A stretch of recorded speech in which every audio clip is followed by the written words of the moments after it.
Jika Anda terus berpikir dengan cara yang sama, Anda akan terus mendapatkan hasil yang sama.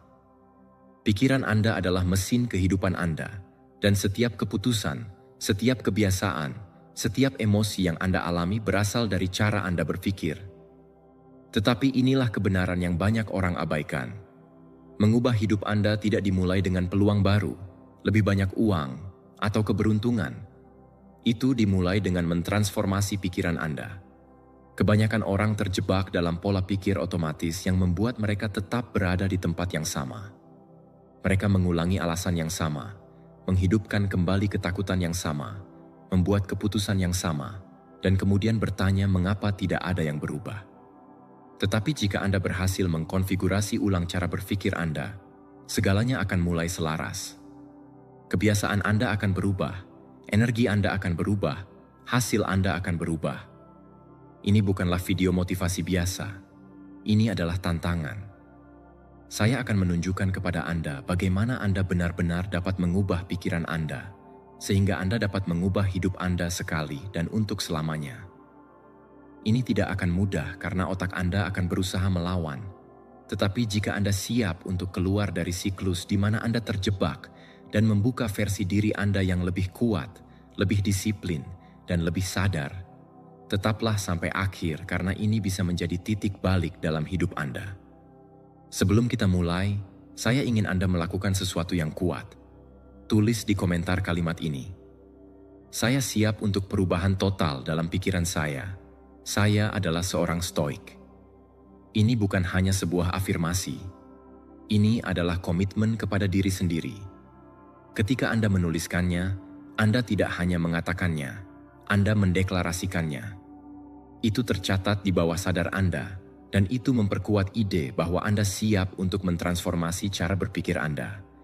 Jangan meremehkan kekuatan dari apa yang Anda ulangi karena kata-kata yang Anda pilih membentuk realitas Anda. Jadi, tulis kalimat itu sekarang juga, dan bersiaplah karena apa yang akan Anda pelajari dapat mengubah hidup Anda selamanya.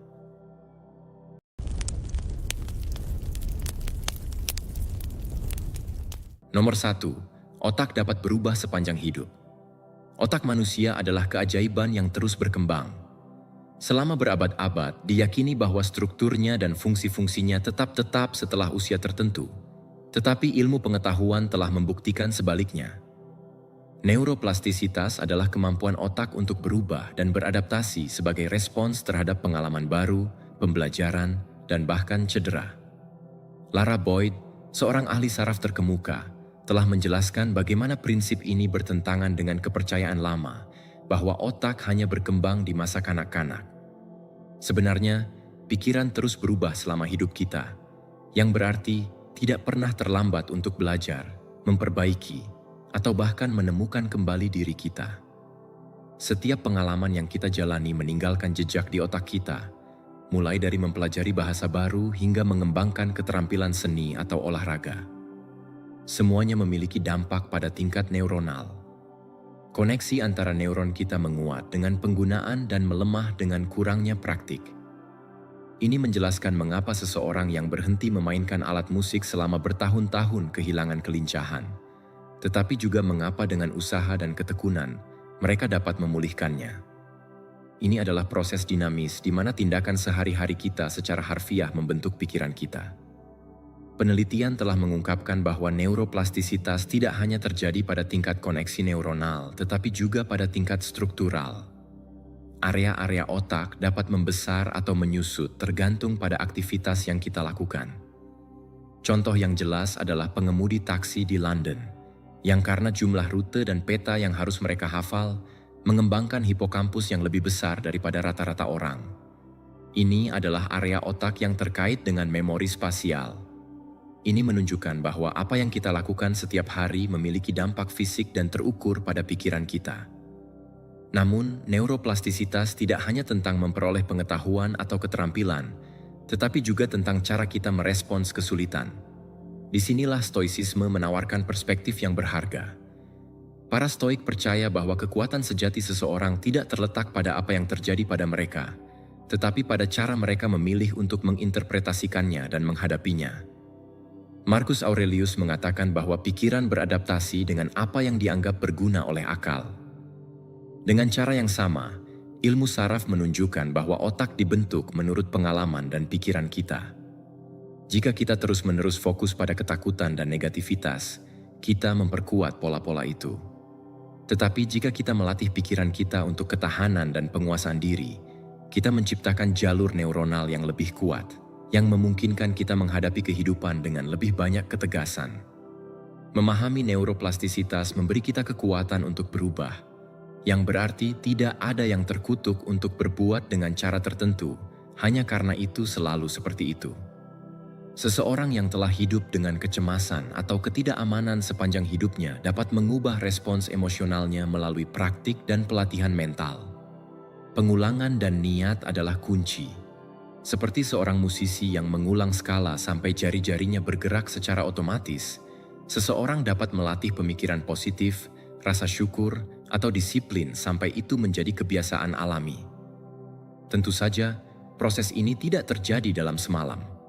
Itu membutuhkan ketekunan, usaha, dan yang terpenting, kesabaran.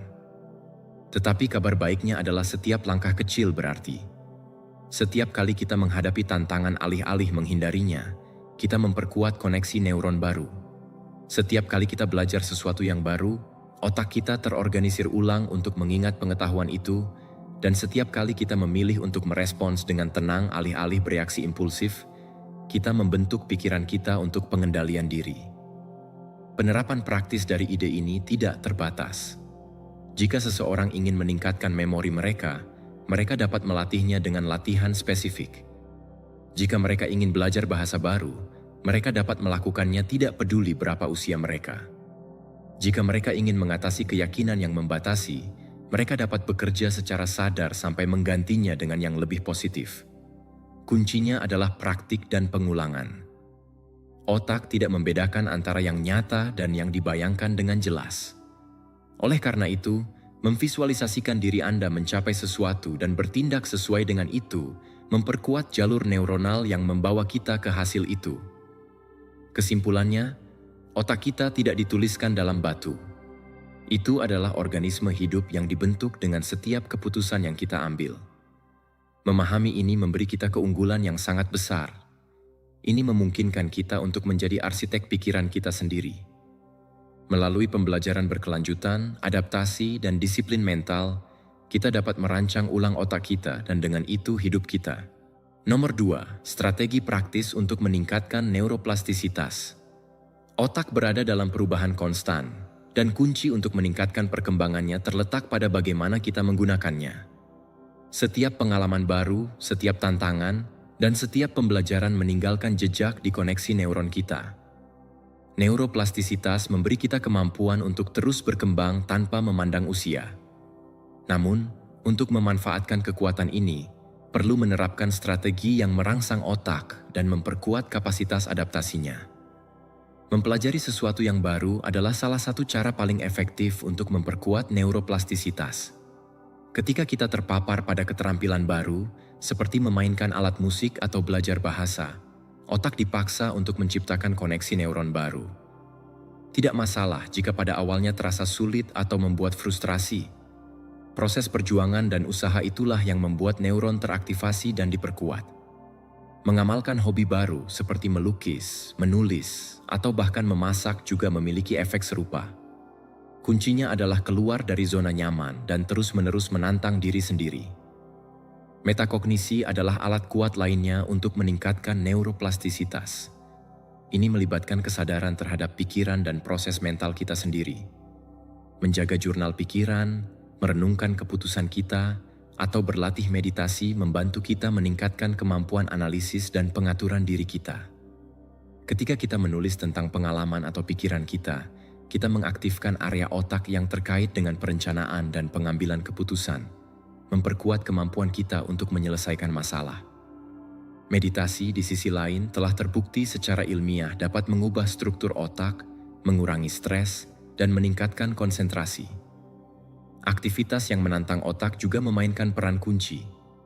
Permainan strategis seperti catur, teka-teki, Atau Sudoku memaksa otak untuk bekerja dalam menyelesaikan masalah dan mengambil keputusan cepat. Latihan ini tidak hanya merangsang memori, tetapi juga membantu meningkatkan kemampuan konsentrasi dan berpikir logis. Selain itu, ada program pelatihan otak yang dirancang khusus untuk meningkatkan fungsi kognitif seperti perhatian dan ketangkasan mental. Aplikasi yang menantang memori, latihan persepsi visual, atau bahkan permainan yang memerlukan koordinasi dapat menjadi alat berharga untuk menjaga otak tetap aktif. Dari perspektif stoicisme, neuroplastisitas menunjukkan bahwa manusia memiliki kemampuan untuk mengubah cara berpikir dan bereaksi terhadap kehidupan. Epictetus mengatakan bahwa tidak ada yang mempengaruhi kita selain apa yang kita katakan tentang apa yang terjadi pada kita. Ini berarti kita dapat melatih pikiran kita untuk merespons dengan tenang terhadap kesulitan alih-alih, membiarkan diri kita terbawa oleh emosi saat itu. Seperti kita memperkuat tubuh dengan olahraga, kita dapat memperkuat pikiran dengan praktik dan refleksi. Otak itu dapat dibentuk, dan jika kita mengadopsi pola pikir yang resilient, seiring waktu kita akan menjadi lebih mampu menghadapi tantangan dengan ketenangan dan kebijaksanaan. Hasil dari menerapkan strategi ini sangat mencolok.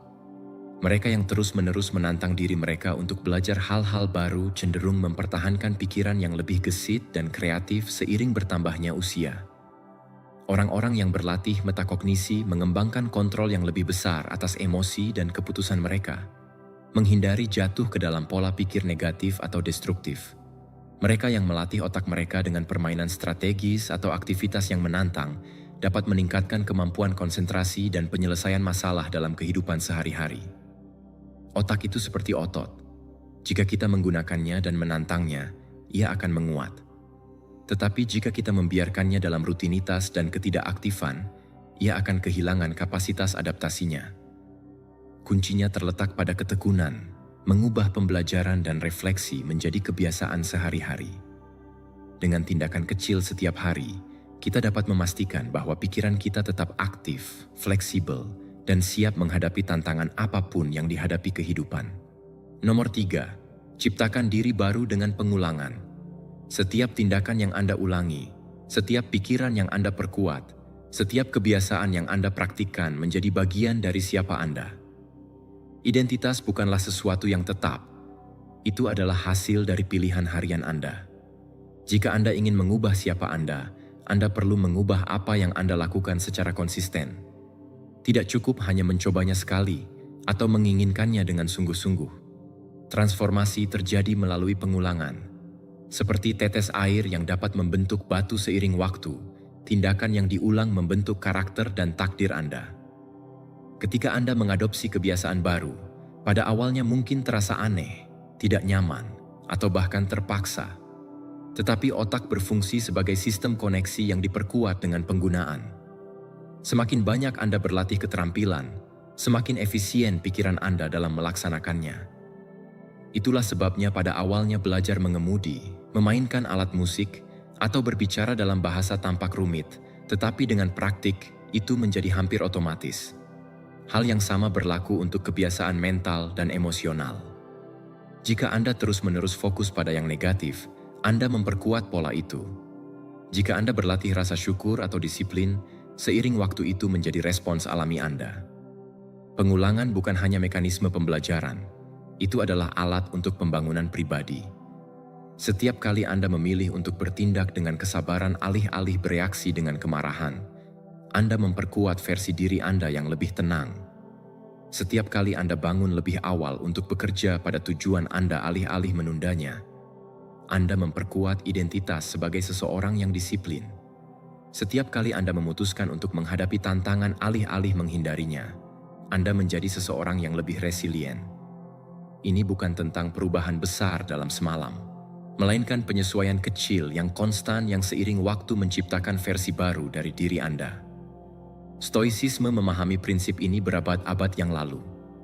Epictetus mengajarkan bahwa keunggulan bukanlah tindakan terpisah, tetapi kebiasaan yang dibentuk oleh pengulangan sehari-hari. Marcus Aurelius mempraktikkan pengendalian diri dan refleksi konstan untuk memastikan bahwa tindakan mereka sejalan dengan nilai-nilai mereka. Mereka tidak menunggu hidup mengubah mereka dengan sendirinya, tetapi mengambil tanggung jawab atas pertumbuhan mereka sendiri. Seperti seorang pematung yang membentuk batu dengan setiap pukulan, kita membentuk identitas kita dengan setiap keputusan. Jika Anda ingin menjadi lebih disiplin, Anda perlu bertindak seperti seseorang yang disiplin setiap hari, bahkan ketika Anda tidak merasa ingin. Jika Anda ingin lebih percaya diri, Anda harus berperilaku seperti seseorang yang percaya diri, meskipun pada awalnya Anda kesulitan untuk mempercayainya. Pikiran belajar melalui tindakan, bukan hanya pemikiran. Menunggu untuk merasa siap atau termotivasi adalah kesalahan karena motivasi tidak konstan, tetapi pengulangan adalah yang mengukuhkan perubahan. Ketika Anda memperkuat pola baru, Anda juga melemahkan pola lama. Setiap kali Anda memilih untuk bertindak dengan ketegasan alih-alih menunda, Anda mengurangi kekuatan kebiasaan menunda. Setiap kali Anda memilih untuk fokus pada yang positif alih-alih memberi makan keluhan, Anda melemahkan kebiasaan negativitas. Otak Anda beradaptasi dengan apa yang paling Anda gunakan, dan apa yang Anda tinggalkan akan memudar seiring waktu. Dampak dari proses ini sangat besar. Seseorang yang mulai berolahraga setiap hari, meskipun hanya beberapa menit, pada akhirnya akan menjadi seseorang yang mengidentifikasi dirinya sebagai aktif dan sehat. Seseorang yang memutuskan untuk membaca sedikit setiap malam seiring waktu, akan berubah menjadi orang yang menghargai pembelajaran dan pertumbuhan intelektual. Identitas dibangun dengan tindakan yang diulang, bukan dengan keinginan kosong. Tidak ada yang dicapai dalam satu percobaan, tetapi semuanya berubah dengan pengulangan konstan. Kuncinya adalah menjaga disiplin bahkan ketika Anda tidak melihat hasil segera. Kesabaran itu penting karena perubahan sejati terjadi secara bertahap. Percayalah pada prosesnya. Terus berlatih, terus pilih untuk menjadi orang yang ingin Anda menjadi. Dan seiring waktu, tanpa Anda sadari, Anda akan menjadi versi diri Anda yang sebelumnya hanya Anda bayangkan. Nomor 4, pentingnya rasa syukur untuk kesejahteraan mental dan emosional. Rasa syukur adalah salah satu alat paling kuat untuk meningkatkan kesejahteraan mental dan emosional. Ini bukan hanya ide filosofis atau nasihat motivasional. Ilmu pengetahuan telah menunjukkan bahwa berlatih rasa syukur secara konsisten meningkatkan tingkat serotonin di otak, neurotransmitter kunci dalam regulasi suasana hati. Ketika kita mengungkapkan rasa syukur, otak kita memperkuat koneksi neuron yang terkait dengan kebahagiaan dan kesejahteraan. Ini seperti pelatihan mental yang seiring waktu membuat kita lebih tahan terhadap stres, dan membantu kita menghadapi kehidupan dengan perspektif yang lebih positif. Tidak perlu menunggu sesuatu yang besar terjadi untuk merasakan rasa syukur. Kita dapat memulai dengan hal-hal yang paling sederhana. Udara yang kita hirup, kesempatan untuk hari baru, secangkir kopi panas, atau senyuman seseorang yang dekat.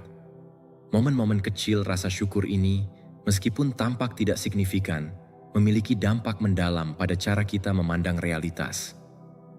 Ketika kita melatih pikiran kita untuk memperhatikan yang baik di lingkungan kita, sedikit demi sedikit kita mengubah pemrograman internal kita.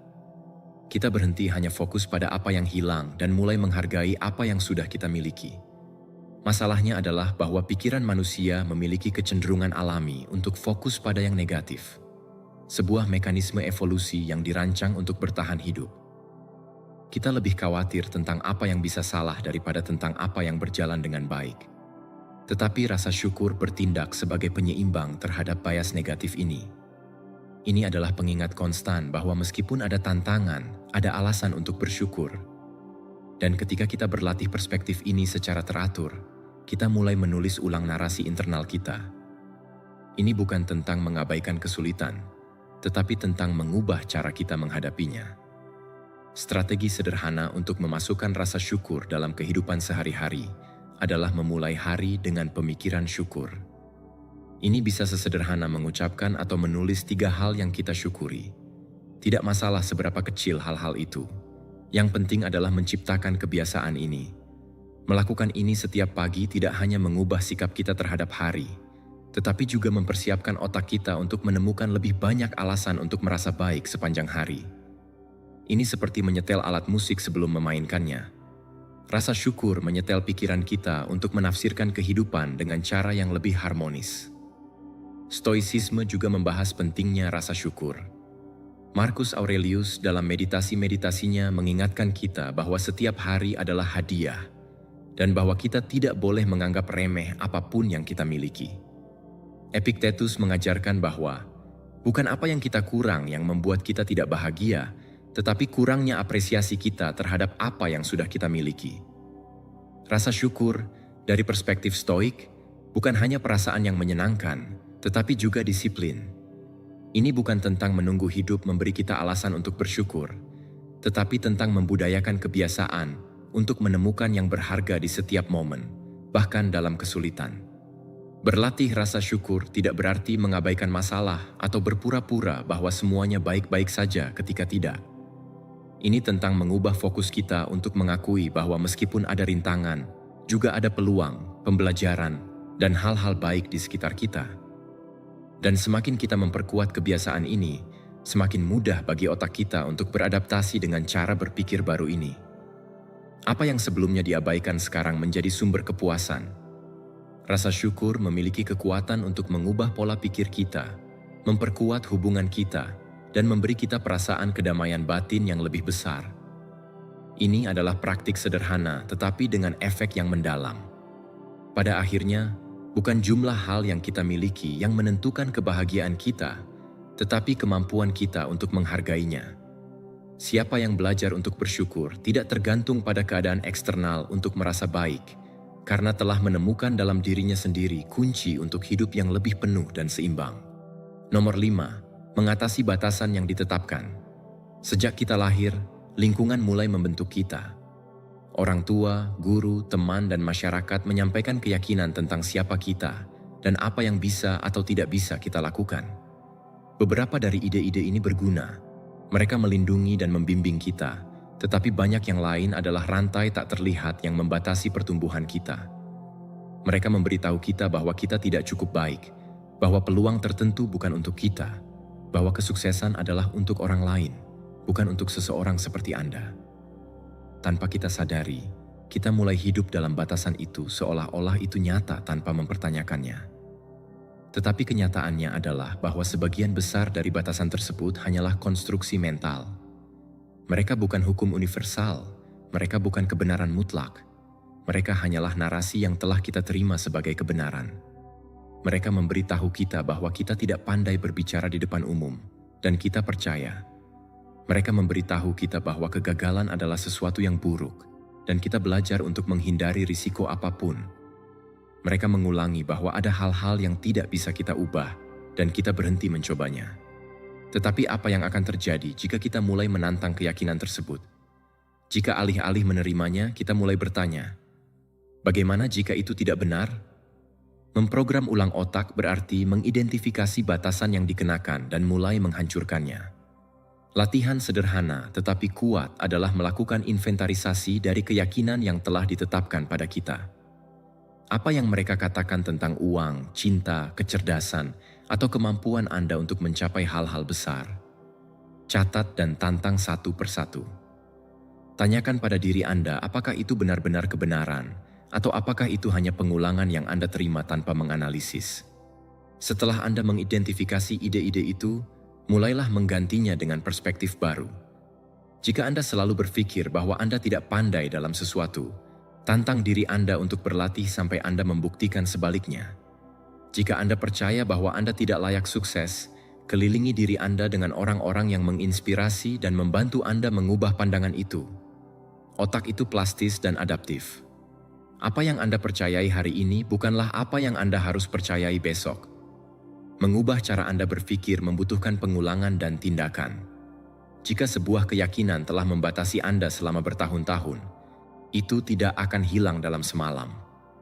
Tetapi setiap kali Anda menantang pemikiran itu dengan tindakan baru, setiap kali Anda memilih untuk percaya pada sesuatu yang berbeda dan bertindak sesuai, Anda melemahkan pemrograman lama dan memperkuat versi baru dari diri Anda. Stoicisme mengajarkan kita bahwa batasan nyata kita tidak ada di dunia luar, tetapi ada di pikiran kita. Epictetus mengatakan bahwa bukan hal-hal itu sendiri yang mempengaruhi kita, tetapi interpretasi kita terhadapnya.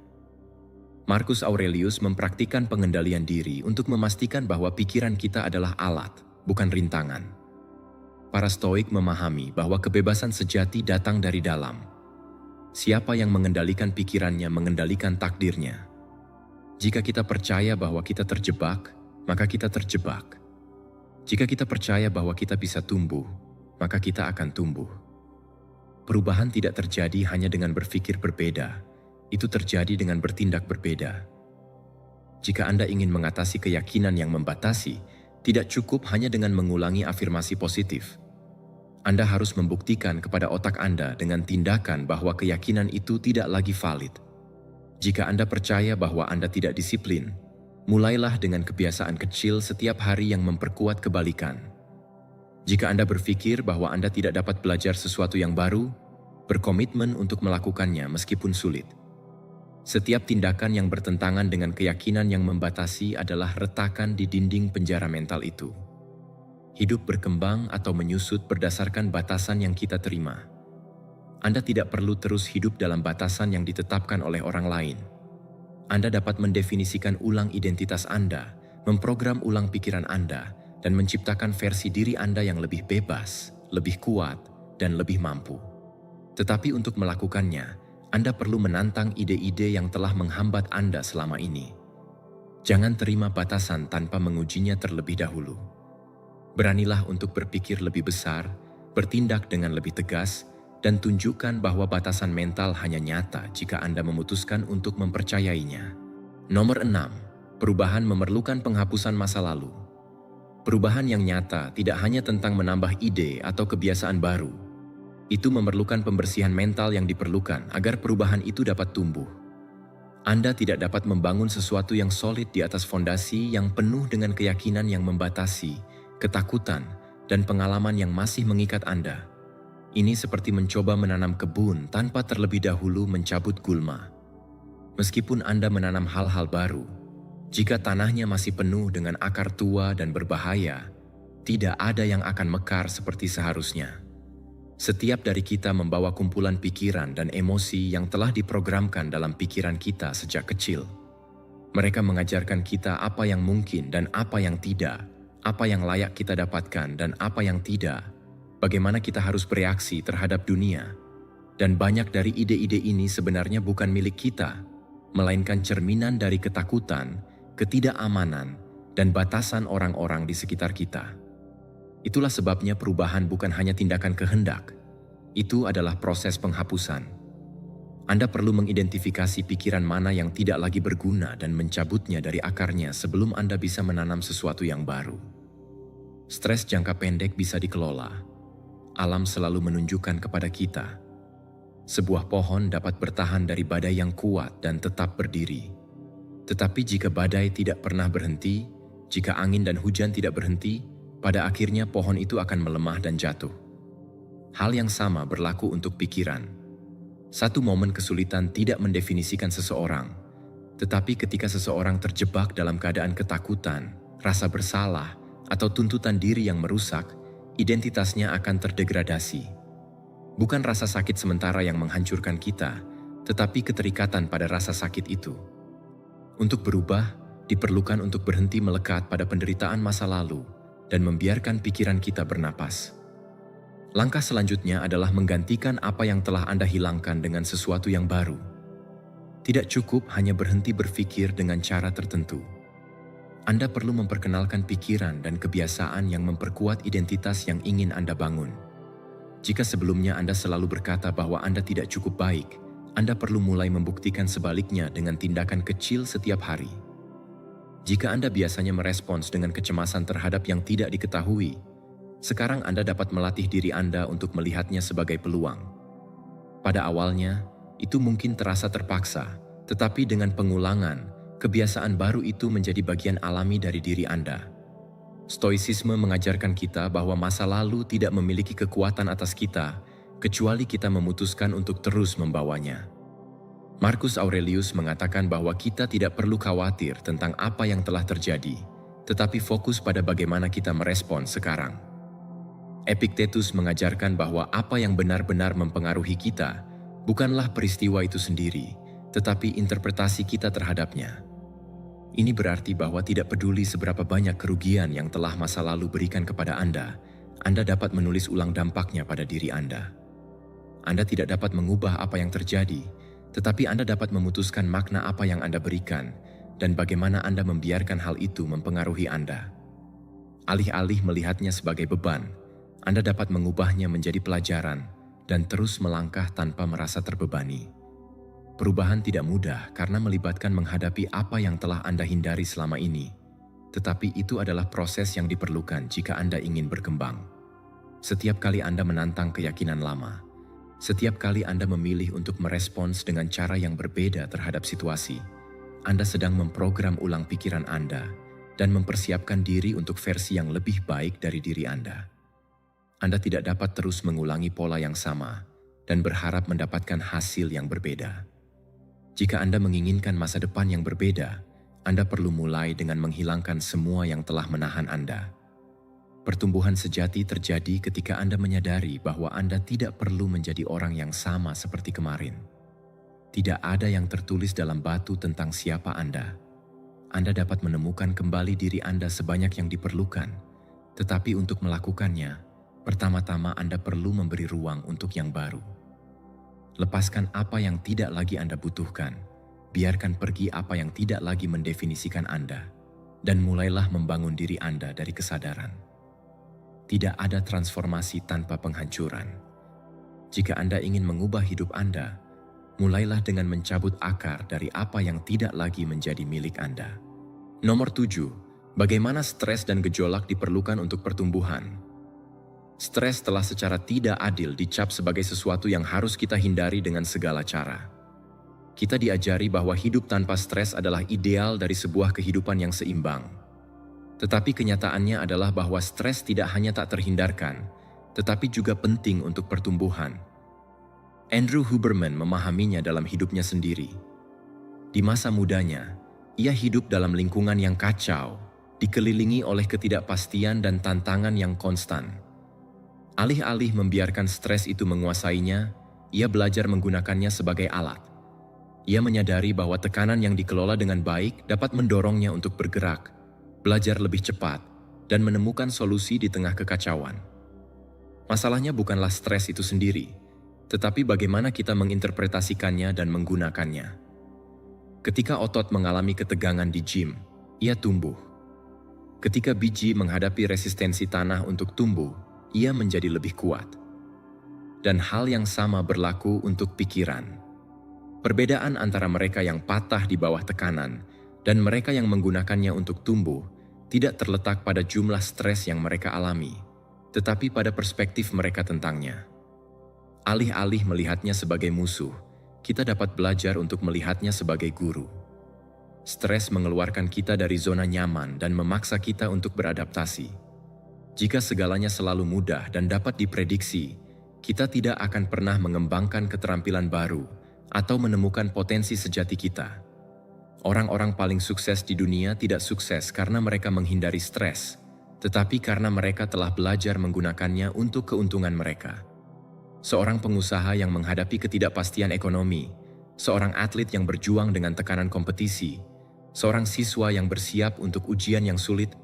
Semua skenario ini adalah peluang untuk tumbuh. Jika kita menghindari setiap situasi stres, kita akan membatasi perkembangan kita sendiri. Rahasianya terletak pada bagaimana kita mengelola kegelisahan internal.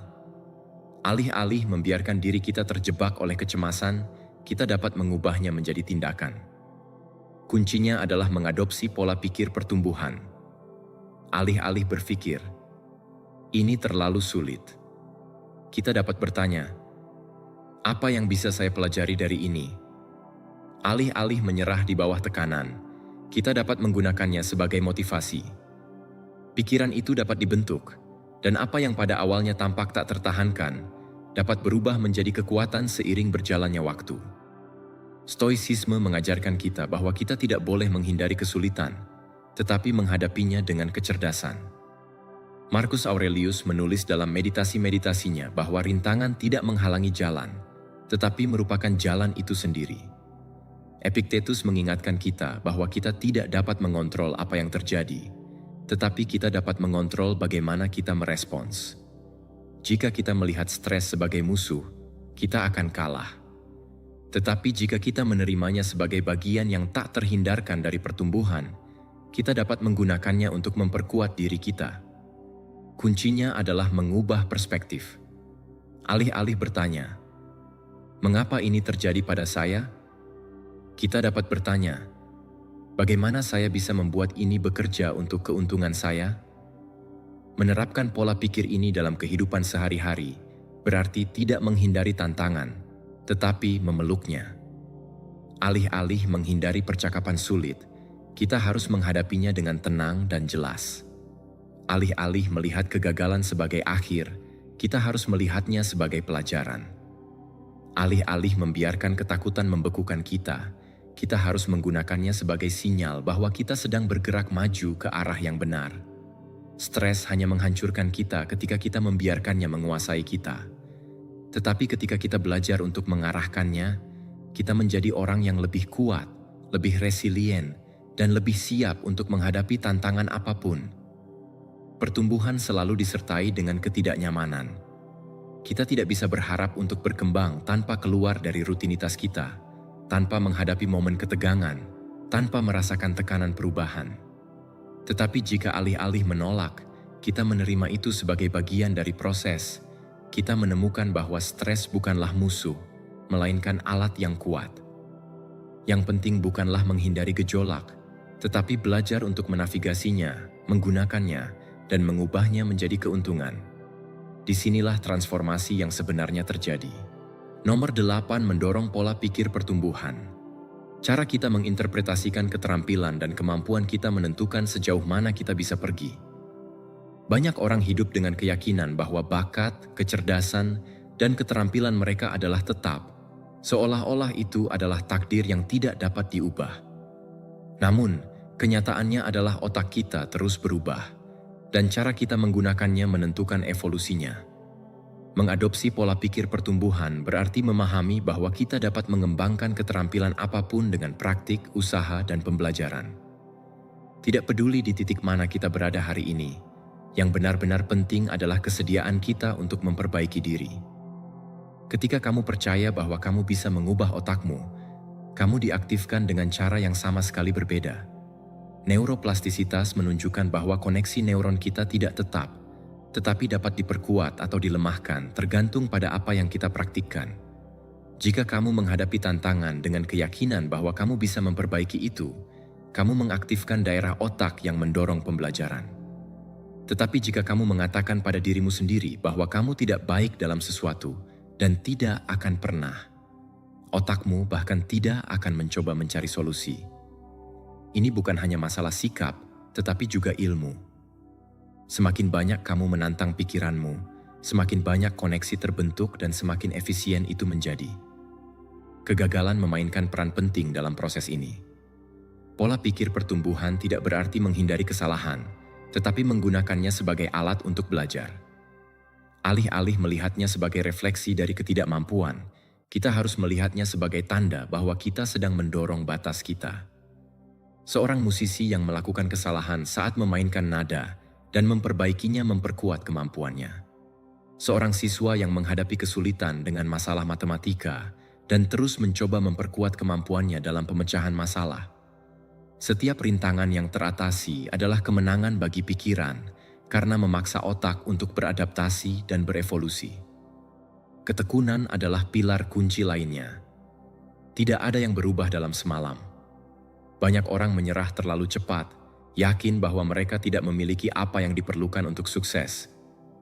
Tetapi kenyataannya adalah, mereka yang bertahan adalah yang berhasil maju.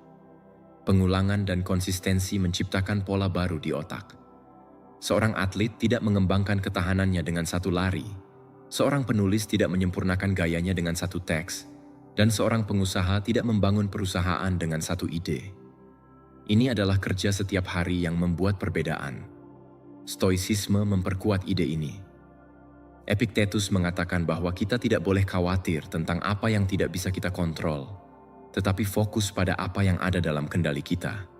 Dan yang selalu ada dalam kendali kita adalah usaha dan sikap kita terhadap tantangan. Marcus Aurelius mempraktikkan disiplin diri dan perbaikan berkelanjutan, Memahami bahwa kekuatan sejati tidak terletak pada bakat bawaan, tetapi pada kemauan untuk terus maju. Hidup akan menghadirkan rintangan, tetapi pertumbuhan terjadi ketika kita memilih untuk menghadapinya alih-alih menghindarinya. Mempraktikkan pola pikir pertumbuhan berarti menantang diri sendiri setiap hari, menetapkan tujuan yang mengeluarkanmu dari zona nyaman, dan menghadapi situasi sulit dengan keyakinan bahwa kamu akan belajar darinya. Dikelilingi oleh orang-orang yang mendorongmu untuk berkembang berarti mengubah cara kamu berbicara pada dirimu sendiri. Alih-alih mengatakan, "Saya tidak bisa melakukan ini," katakan, "Saya belum menguasainya, tetapi saya akan belajar." Perubahan kecil dalam cara berpikir menghasilkan transformasi besar dalam cara bertindak. Otak merespons apa yang kita berikan. Jika kita memberikan tantangan, ia tumbuh. Jika kita memberikan alasan, ia terhenti. Semua tergantung pada pola pikir yang kita hadapi. Hidup bukan tentang menjadi yang terbaik dari awal, tetapi tentang berkomitmen pada perbaikan berkelanjutan. Kesuksesan bukanlah tujuan, tetapi hasil dari akumulasi usaha kecil yang diulang seiring waktu. Dan ketika kamu benar-benar memahami ini, kamu menyadari bahwa tidak ada batasan tetap, hanya batasan yang kamu pilih untuk terima atau tantang. Nomor 9, mengganti pemikiran berlebihan dengan tindakan. Berpikir terlalu banyak bisa menjadi salah satu musuh terbesar kemajuan kita. Kita terjebak dalam skenario hipotetis, menganalisis setiap kemungkinan hasil berulang kali, dan terjebak dalam detail dalam pikiran kita tanpa mencapai kesimpulan yang berguna. Ini adalah perangkap di mana kita terjatuh tanpa menyadarinya. Alih-alih maju, kita terhenti. Alih-alih menyelesaikan masalah, kita membuatnya lebih besar dalam kepala kita. Yang terburuk adalah bahwa pemikiran berlebihan tidak membawa kita lebih dekat ke solusi, hanya menjauhkan kita dari tindakan. Masalah dari overthinking adalah bahwa itu menghabiskan energi tanpa hasil. Ini seperti memiliki mobil dengan mesin menyala dan kaki digas, tetapi tidak bergerak dari tempatnya. Kita kehabisan mental tanpa mengambil tindakan nyata, dan satu-satunya cara untuk memecahkan siklus itu adalah dengan melakukan kebalikan. Bertindak. Ketika pikiran mulai dibebani dengan pikiran yang tidak perlu, jawabannya bukan berpikir lebih banyak, tetapi melakukan sesuatu. Mengubah kekhawatiran menjadi gerakan, tindakan memutus siklus pemikiran berlebihan karena memaksa kita untuk fokus pada saat ini. Ketika kita sibuk melakukan sesuatu, pikiran tidak memiliki ruang untuk keraguan atau ketakutan. Jika kamu terjebak dalam pikiran negatif tentang masalah, alih-alih terus memikirkannya, ambil kertas dan tulis solusi yang mungkin. Jika kamu menghabiskan berjam-jam berpikir tentang apa yang harus kamu lakukan di masa depan, ambil langkah pertama meskipun kecil. Jika kamu merasa cemas tentang sesuatu yang tidak bisa kamu kontrol, salurkan energi itu ke sesuatu yang produktif. Berolahraga, atur ruangmu, buat keputusan sekecil apapun. Otak belajar dengan pengulangan. Jika setiap kali kamu terjebak dalam pemikiran berlebihan, kamu memutuskan untuk bertindak, seiring waktu respons itu akan menjadi otomatis. Pikiranmu akan memahami bahwa khawatir tanpa melakukan apa-apa itu tidak berguna, dan sebagai gantinya akan mengadopsi kebiasaan bergerak.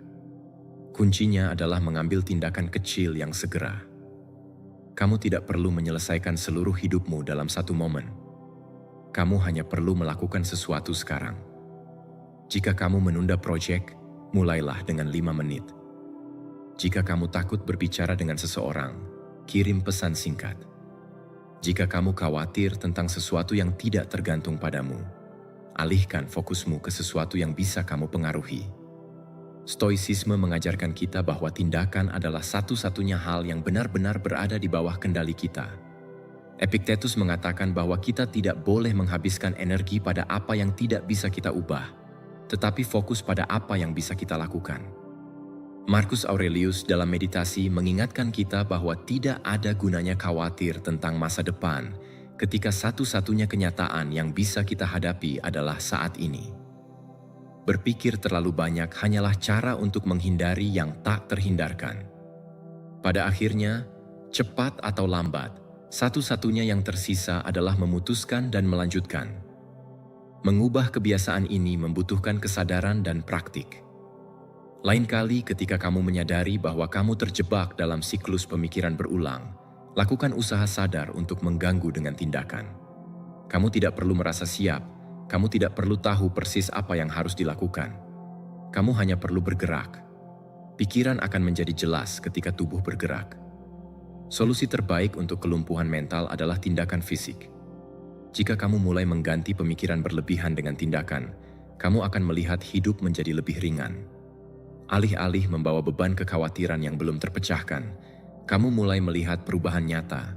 Bukan karena kamu memiliki semua jawaban, tetapi karena kamu belajar bahwa solusinya tidak ada dalam berpikir lebih, tetapi dalam melakukan lebih. Pada akhirnya, satu-satunya cara untuk maju adalah berhenti berpikir begitu banyak dan mulai bergerak. Nomor 10 adalah kekuatan imajinasi untuk menciptakan masa depan. Imajinasi bukan hanya fantasi atau distraksi. Ini adalah alat yang kuat untuk membentuk kenyataan.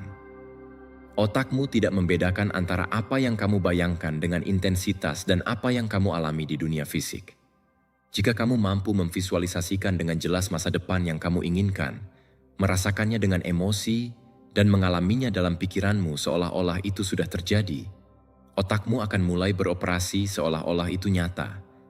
Ini berarti bahwa pemikiran yang kamu pegang dengan keyakinan dapat bertransformasi menjadi instruksi untuk pikiran dan tubuhmu.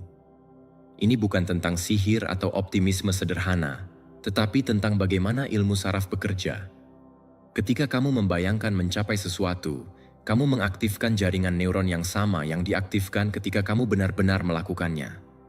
Masalahnya adalah banyak orang menggunakan kekuatan ini melawan diri mereka sendiri. Mereka menghabiskan waktu membayangkan kegagalan, kesulitan, dan rintangan.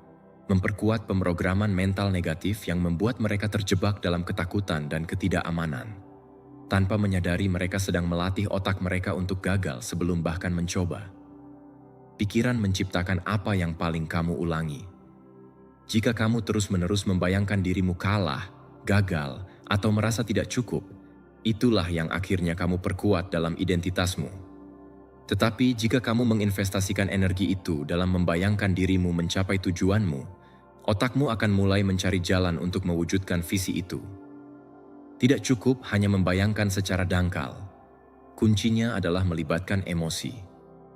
Ketika kamu benar-benar merasakan kesuksesan dalam tubuhmu seolah-olah itu sudah terjadi, kamu sedang memprogram ulang pada tingkat yang dalam. Emosi adalah sinyal kimia yang memperkuat apa yang kita percayai. Jika kamu merasakan antusiasme, kepercayaan diri, dan rasa syukur untuk masa depan yang belum tiba, tubuhmu akan selaras dengan visi itu, dan kamu akan bertindak dengan cara yang membuatnya mungkin. Ini seperti kamu sudah mengirim sinyal ke sistem sarafmu untuk bersiap untuk kenyataan itu. Atlet berkinerja tinggi menggunakan teknik ini sepanjang waktu. Mereka memvisualisasikan setiap gerakan sebelum melaksanakannya, merasakan kemenangan sebelum itu terjadi, dan melatih pikiran mereka untuk bereaksi dengan tepat di bawah tekanan. Pengusaha besar telah berbicara tentang bagaimana membayangkan kesuksesan mereka dengan begitu jelas, sehingga bagi mereka itu sudah menjadi fakta sebelum itu terjadi. Visualisasi yang efektif bukan hanya memikirkan apa yang kamu inginkan, tetapi merasakannya di setiap sel tubuhmu sampai itu menjadi bagian dari dirimu. Stoicisme mengajarkan kita bahwa pikiran adalah asal dari segalanya. Marcus Aurelius mengatakan bahwa hidup kita adalah hasil dari pikiran kita. Epictetus mengingatkan kita bahwa bukan keadaan yang menentukan kita, tetapi interpretasi kita terhadapnya. Ini berarti bahwa kita memiliki kekuatan untuk mengarahkan pikiran kita ke arah apa yang ingin kita bangun. Jika kita mengendalikan pikiran kita, kita mengendalikan hidup kita. Tindakan yang diarahkan dengan baik bukan hanya pelarian, tetapi strategi untuk mengambil kendali atas takdir kita. Jika kamu benar-benar ingin mengubah hidupmu, mulailah dengan melatih pikiranmu untuk melihat kenyataan yang kamu inginkan. Luangkan beberapa menit setiap hari, tutup mata, dan visualisasikan dengan rinci bagaimana kehidupan idealmu akan terlihat. Rasakan emosi berada di sana, alami rasa syukur karena telah mencapainya, dan biarkan perasaan itu menetap di dalam dirimu. Seiring waktu, otakmu akan beradaptasi dengan gambar baru itu, dan perilakumu akan mulai mencerminkannya. Bukan karena itu adalah trik sihir, tetapi karena apa yang kamu beri makan dalam pikiranmu menentukan tindakan yang kamu ambil dan pada akhirnya hasil yang kamu dapatkan. Imajinasi adalah jembatan antara siapa kamu dan siapa kamu bisa menjadi. Bukanlah kemewahan atau distraksi, tetapi tahap pertama dari setiap transformasi nyata. Jika kamu bisa melihatnya dalam pikiranmu dan merasakannya dalam tubuhmu, kamu sudah mengambil langkah pertama untuk mewujudkannya. Apa yang kamu percayai dengan cukup intensitas seiring waktu menjadi apa yang kamu jalani. Nomor 11 adalah pikiran mencari kesenangan dan menghindari rasa sakit. Pikiran manusia dirancang untuk mencari kesenangan dan menghindari rasa sakit. Ini adalah mekanisme bertahan hidup yang telah bersama kita sejak zaman kuno. Di alam, melarikan diri dari bahaya dan mencari kenyamanan menjamin kelangsungan hidup. Namun, dalam kehidupan modern, sistem ini seringkali berfungsi melawan kita, membuat kita menunda tugas-tugas penting, menghindari situasi yang tidak nyaman, dan terjebak dalam kebiasaan yang menghalangi kita untuk tumbuh. Bukan karena kita lemah atau malas, tetapi karena pikiran kita telah belajar mengasosiasikan hal-hal tertentu dengan penderitaan dan akan melakukan segala yang mungkin untuk menjauhkan kita dari mereka. Setiap keputusan yang kita buat dipengaruhi oleh pemrograman ini. Jika kita percaya bahwa berolahraga adalah hukuman, kita akan menghindari gym. Jika kita berpikir bahwa berbicara di depan umum adalah pengalaman yang menakutkan, kita akan menemukan alasan untuk tidak melakukannya. Jika kita mengasosiasikan pekerjaan dengan stres dan kelelahan, kita akan kesulitan untuk fokus dan produktif. Pikiran kita akan selalu memilih opsi yang tampak kurang menyakitkan, bahkan jika dalam jangka panjang itu merugikan kita. Tetapi inilah kuncinya. Asosiasi ini tidaklah mutlak. Itu adalah hasil pembelajaran. Dan jika itu bisa dipelajari, maka bisa juga diprogram ulang. Cara kita memandang rasa sakit dan kesenangan menentukan bagaimana kita berperilaku. Jika kita dapat mengubah asosiasi tersebut, kita dapat mengubah realitas kita. Alih-alih melihat tantangan sebagai sesuatu yang menguras kita dapat melatih diri untuk melihatnya sebagai peluang untuk tumbuh. Alih-alih menghindari usaha, kita dapat mulai menikmatinya dengan fokus pada hadiah yang dibawanya. Ini bukan tentang menipu diri sendiri, tetapi mengalihkan persepsi kita. Pikiran beradaptasi dengan apa yang kita ulangi secara konstan. Kuncinya adalah membuat tugas yang sulit menarik bagi otak kita. Strategi yang efektif adalah mengaitkannya dengan sesuatu yang menyenangkan. Jika kamu kesulitan berolahraga, buatlah itu menjadi momen kesenangan dengan musik, podcast, atau hadiah setelah setiap sesi. Jika kamu perlu belajar tetapi merasa membosankan, ubah lingkungan. Gunakan teknik yang membuat proses lebih dinamis dan rayakan setiap kemajuan kecil. Jika kamu takut presentasi, pikirkan kebanggaan yang akan kamu rasakan saat menyelesaikannya, alih-alih rasa takut sebelumnya. Pikiran merespons apa yang kita berikan, dan jika kita mulai mengaitkan usaha dengan kesenangan, pada akhirnya koneksi itu akan menjadi otomatis. Stoicisme mengajarkan kita bahwa rasa sakit dan kesenangan tidak boleh menguasai kita. Marcus Aurelius mengingatkan kita bahwa kekuatan sejati terletak pada menguasai emosi kita dan tidak membiarkan ketakutan atau kenyamanan menentukan keputusan kita. Epictetus mengajarkan bahwa apa yang mengganggu kita bukanlah kenyataan, tetapi interpretasi yang kita buat tentangnya. Ini berarti bahwa kita dapat melatih diri untuk melihat usaha bukan sebagai hukuman, tetapi sebagai hak istimewa. Kita dapat menerima ketidaknyamanan sementara sebagai bagian dari pertumbuhan, alih-alih melarikan diri darinya. Ini bukan tentang menghilangkan rasa sakit, tetapi belajar menghadapinya tanpa rasa takut.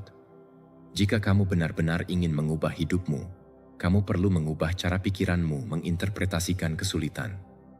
Alih-alih bertanya, bagaimana saya bisa menghindarinya? Tanyakan, bagaimana saya bisa menikmatinya? Ubah setiap tantangan menjadi permainan, setiap tugas menjadi tantangan yang menarik, setiap usaha menjadi investasi pada dirimu sendiri. Pikiranmu akan terus mencari kesenangan dan menghindari rasa sakit, tetapi jika kamu melatih persepsimu, kamu akan mulai mengasosiasikan usaha dengan kepuasan dan pertumbuhan dengan hadiah. Ketika kamu mencapai ini, Kamu akan berhenti merasa bahwa kamu sedang berjuang melawan dirimu sendiri dan mulai maju bersamanya. Nomor 12 adalah pentingnya istirahat dan peralihan antara usaha dan relaksasi. Keseimbangan yang tepat antara usaha dan istirahat merupakan kunci utama untuk mencapai kinerja yang berkelanjutan dan efektif.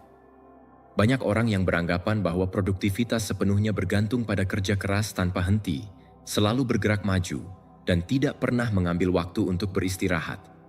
Namun, kenyataan yang sesungguhnya adalah bahwa kinerja yang optimal, yang mencakup kemampuan untuk tetap fokus serta kreatif dalam jangka panjang, sangat bergantung pada pemahaman kapan kita harus mendorong diri kita dengan intensitas tinggi dan kapan saatnya untuk berhenti sejenak guna memulihkan energi yang telah terkuras.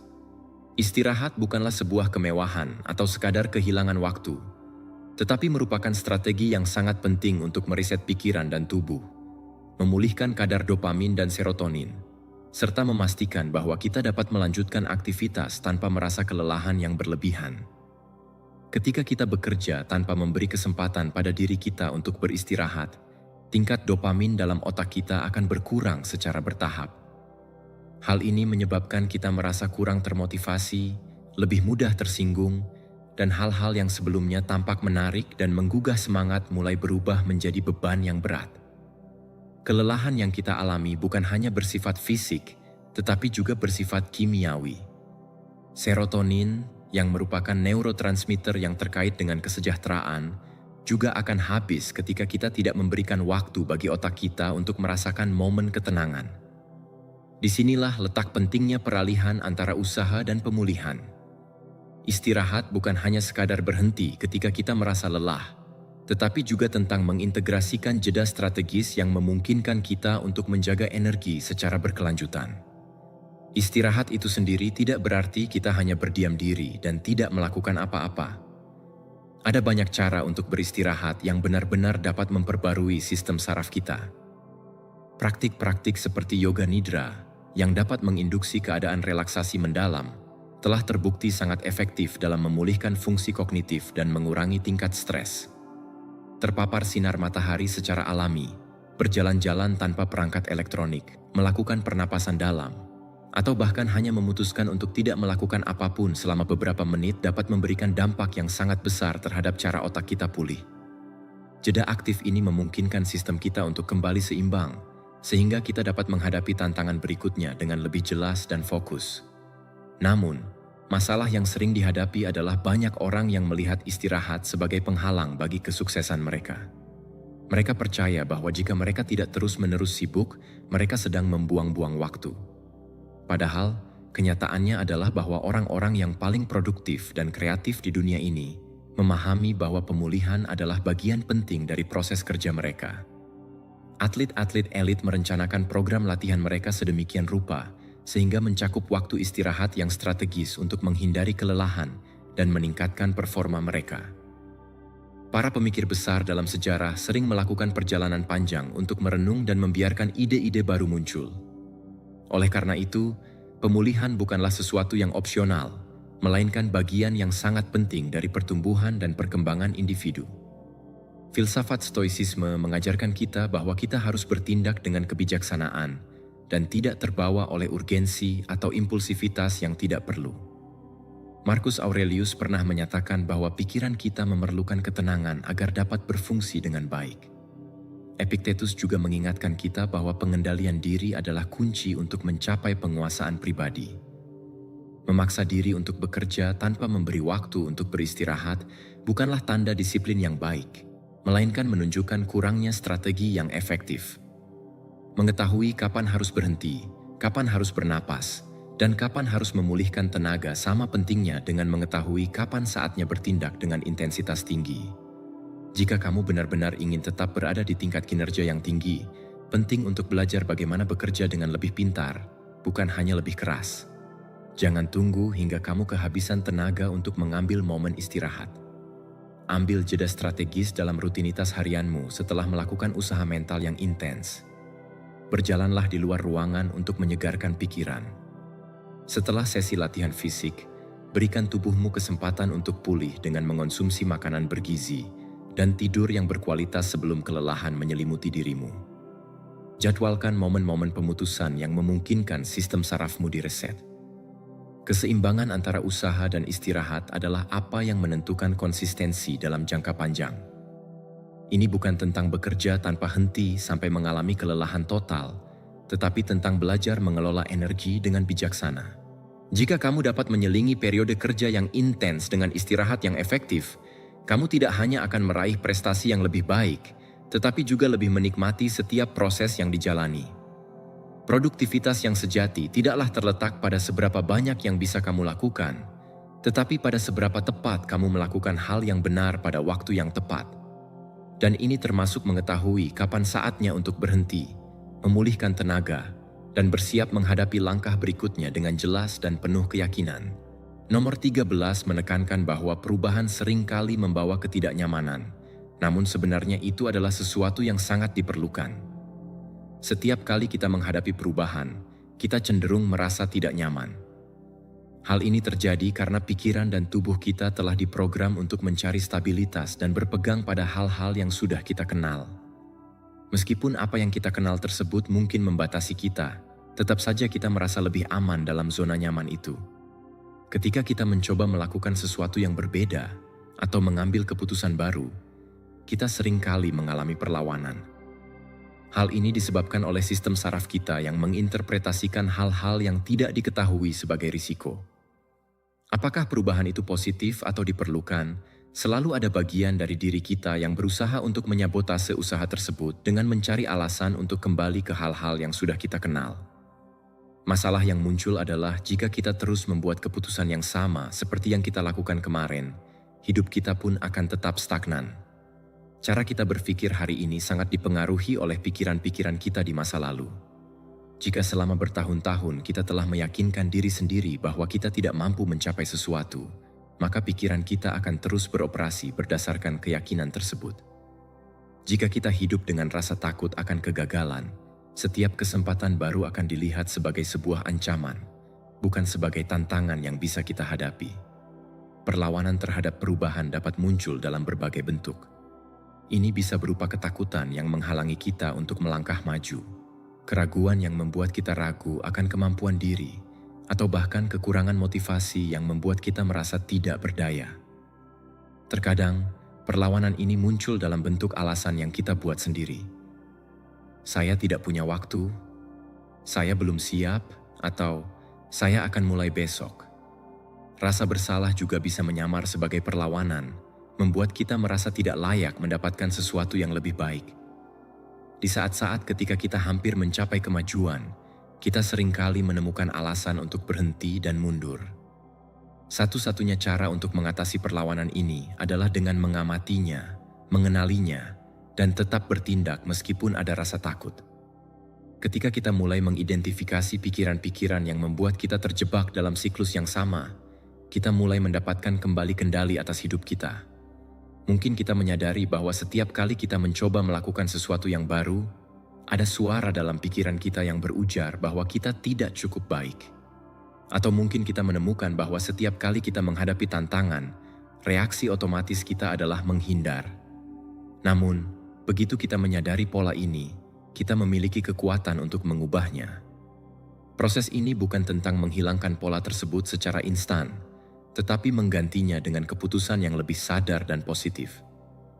Jika kita menyadari bahwa reaksi pertama kita terhadap tantangan adalah meragukan diri sendiri, kita perlu mengubah dialog internal kita. Alih-alih mengatakan, "Saya tidak bisa," kita harus mulai mengatakan, "Saya akan mencobanya dan melihat apa yang terjadi." Jika kita menyadari bahwa kita selalu mencari alasan untuk menunda hal-hal penting, kita harus segera mengambil tindakan tanpa memberi ruang bagi keraguan untuk muncul. Setiap kali kita menghadapi ketidaknyamanan dan perubahan, serta memutuskan untuk melanjutkan, kita sedang mengonfigurasi ulang cara berpikir kita. Pada awalnya, tindakan ini mungkin terasa terpaksa, tetapi seiring waktu dan pengulangan, itu akan menjadi bagian dari diri kita yang alami. Filsafat Stoicisme mengajarkan kita bahwa ketidaknyamanan adalah bagian dari proses pertumbuhan. Marcus Aurelius mengingatkan kita bahwa kita tidak dapat mengendalikan keadaan di sekitar kita, tetapi kita dapat mengendalikan cara kita bereaksi terhadap keadaan tersebut. Epictetus juga menegaskan bahwa bukan peristiwa itu sendiri yang mempengaruhi kita, melainkan cara kita menginterpretasikannya. Ketika kita menerapkan pemahaman ini pada perubahan, kita menyadari bahwa ketidaknyamanan bukanlah tanda bahwa sesuatu yang salah sedang terjadi, melainkan sebuah peluang untuk memperkuat diri kita. Ini bukan tentang menghindari perlawanan, tetapi belajar untuk melewatinya tanpa membiarkannya menghentikan langkah kita.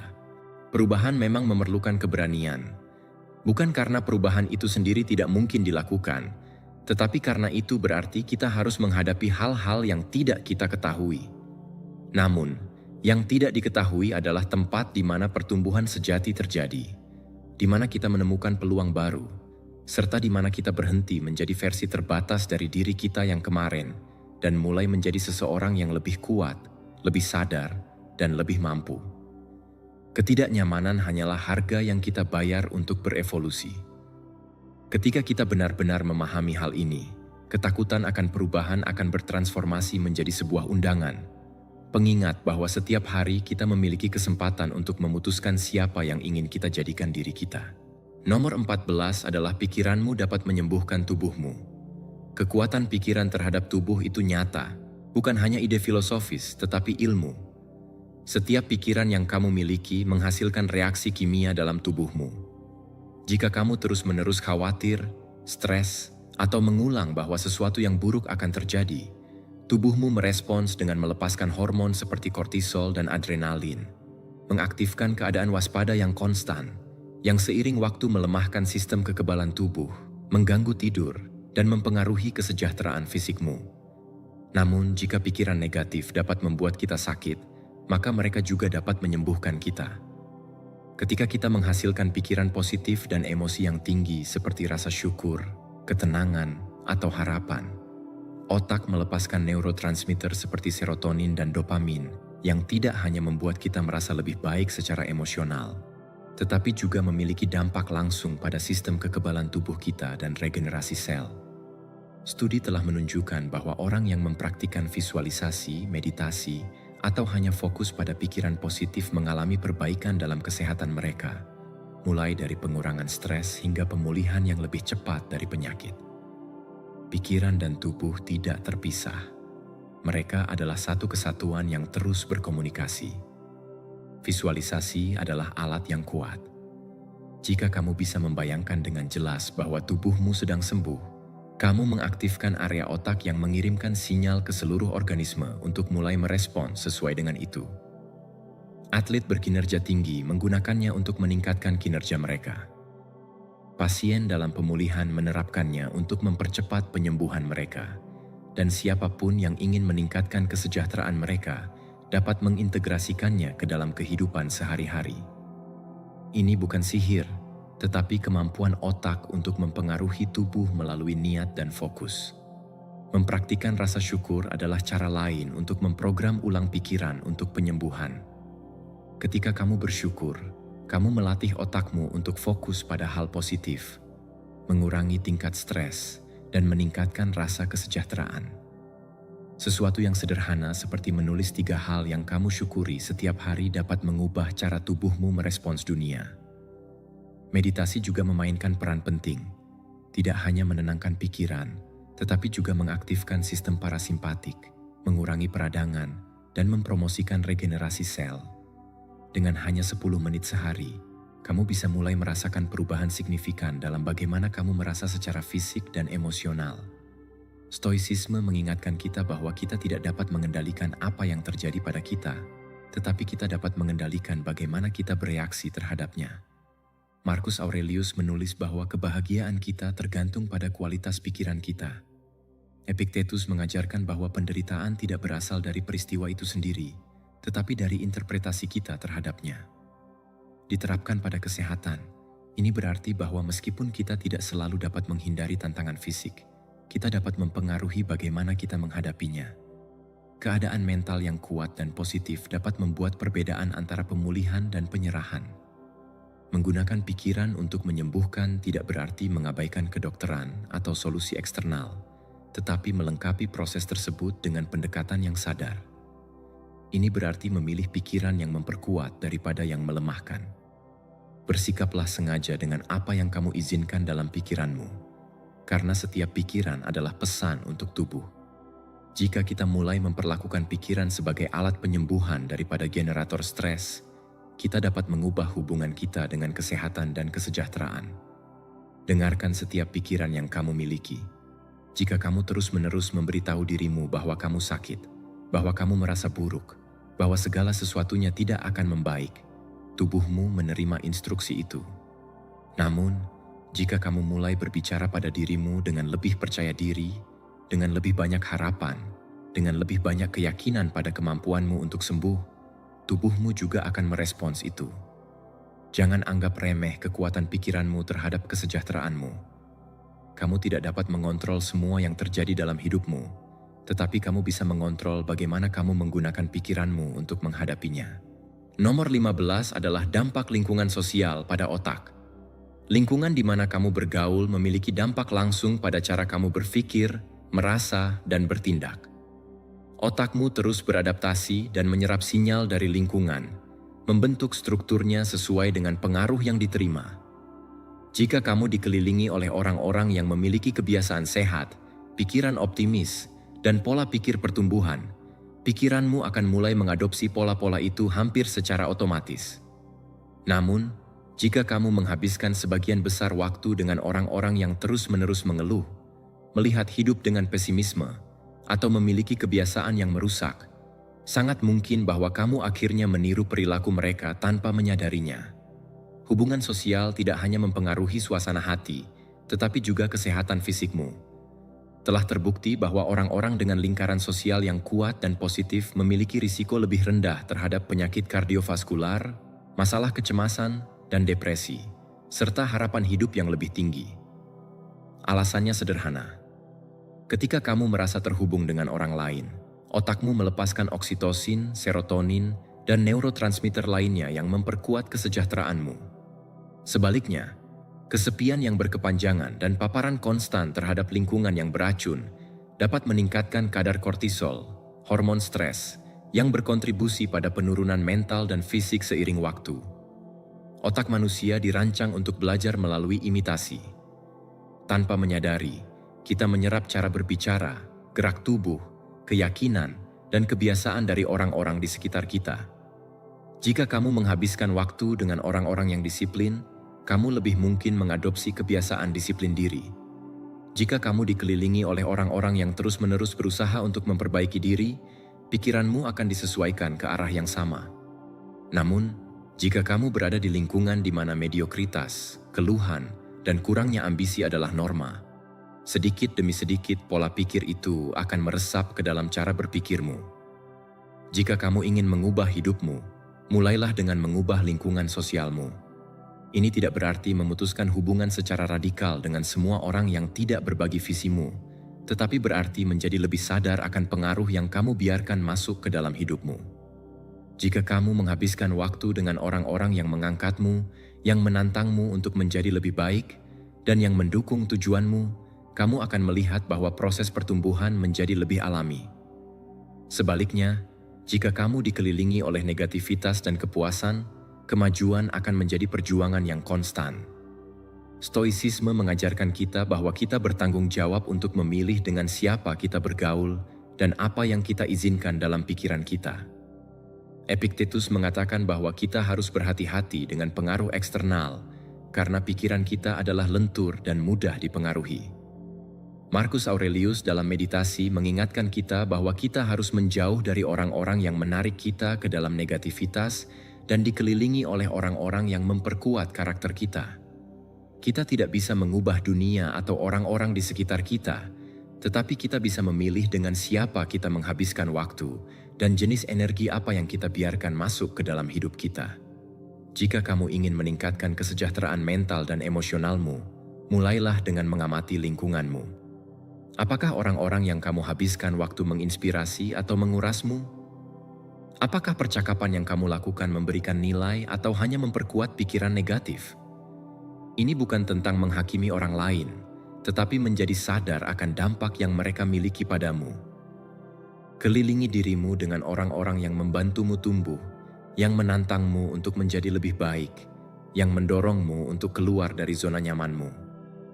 Jika saat ini kamu tidak memiliki jenis lingkaran sosial itu, mulailah mencarinya dalam buku, dalam komunitas, dimanapun kamu bisa menemukan orang-orang dengan pola pikir yang selaras dengan kehidupan yang ingin kamu bangun. Otak adalah seperti tanah subur. Apa yang kamu tanam di dalamnya akan tumbuh. Jika kamu dikelilingi oleh rangsangan positif, ide-ide konstruktif, dan hubungan yang sehat, pikiranmu akan berkembang ke arah yang benar. Namun, jika kamu membiarkan lingkunganmu dipenuhi dengan negativitas, kritik, dan kepuasan, itu adalah apa yang akhirnya akan kamu panen. Kamu memiliki lebih banyak kendali atas hidupmu daripada yang kamu kira, dan salah satu keputusan terpenting yang bisa kamu buat adalah memilih dengan baik lingkungan di mana kamu memilih untuk tumbuh. Jika kamu sampai di sini, itu berarti kamu benar-benar berkomitmen untuk transformasimu.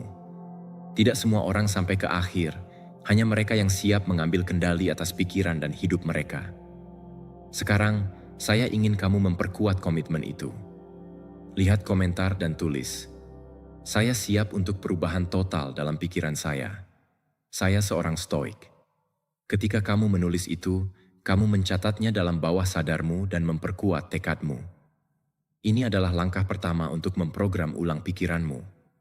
Jika video ini membantumu, berikan suka agar lebih banyak orang dapat melihatnya dan bergabunglah dengan komunitas ini dengan berlangganan. Di sini adalah untuk percaya, untuk menantang batasan kita, dan untuk menjadi versi terbaik dari diri kita sendiri. Sampai jumpa di video berikutnya. Ayo kita lakukan.